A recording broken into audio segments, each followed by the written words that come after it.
Okay, people, we need to talk about Mushoku Tensei again. So my last video, I kind of made a mistake, but if you know, you know. But besides that, who cares about that right now? Let's talk about what's going on with Mushoku Tensei season 3.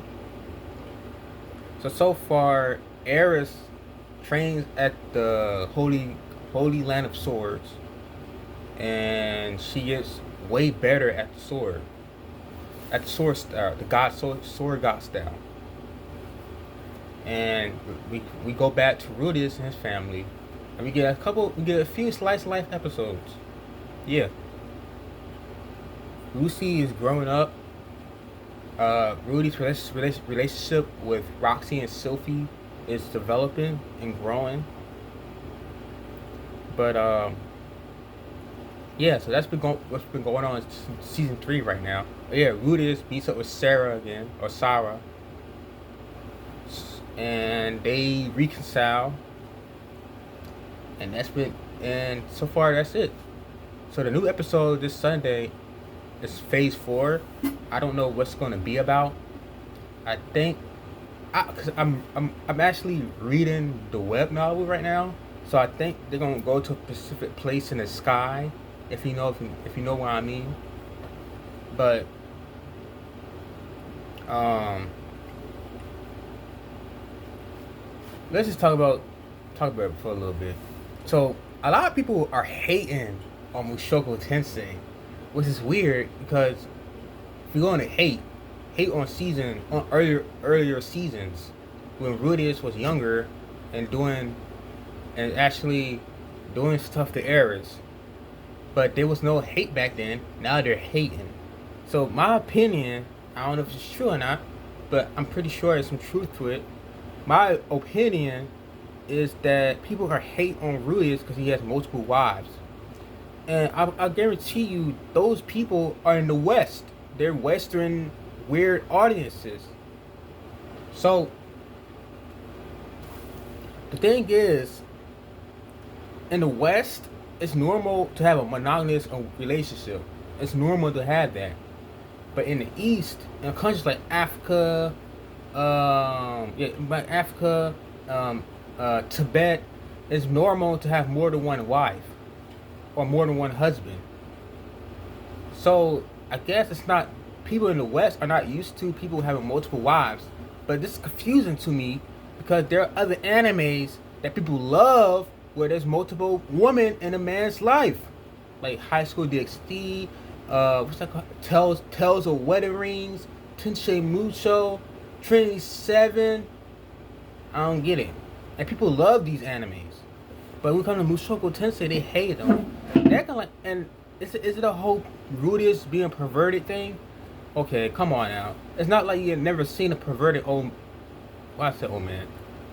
It's not like you've seen a perverted character before. It's not like that. You've seen many perverted characters. Perverted characters in anime go back to the 1980s, all the way back to the 1980s. It's normal. If you haven't seen, if you're not used to perverted characters in animes, then you're not used to anime. Come on now. And people bring up the fact that Rudius is mentally 34 years old, but he's in the body of an 18-year-old. Okay, so I don't think people get it about the reincarnation of Rudius. When he reincarnated, okay, he retains memories, but his current body affects his mental. And one specific example was when he first met his mother when he was born. He was looking at her breast, but he didn't realize he was a baby.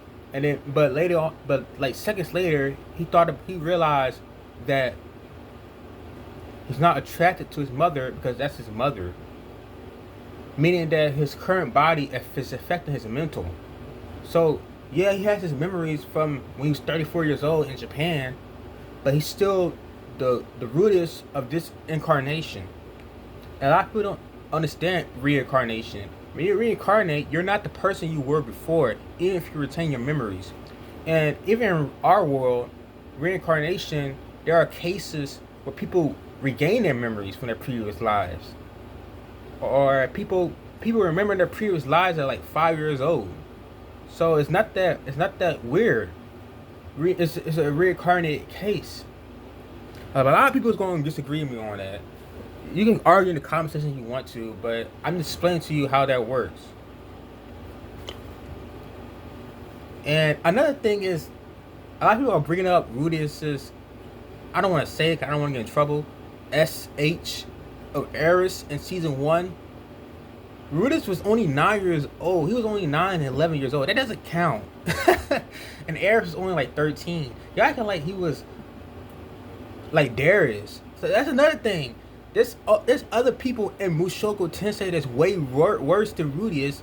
But people always bring up Rudius. Why? Why? How come? What about Darius, that the gray rat noble who loves little girls? What the hell? You're not bringing him up. You're not bringing up the episode where that Sword Saint was killing beastmen and stealing little beast girls to sell to nobles in a Asura kingdom. When you bring up fucking Rudius, why not bring up those niggas? What the fuck is wrong with y'all? This type of stuff that doesn't make any sense to me but the audience. I honestly think these people are just weirdos. They're just weird. And another thing is that these Western audiences, I think they just want attention. Like, why? Like, I just don't get it. Why you're hating on season 3? Like, it's nothing about season 3 that's bad. There's nothing about it that's bad at all. Nothing.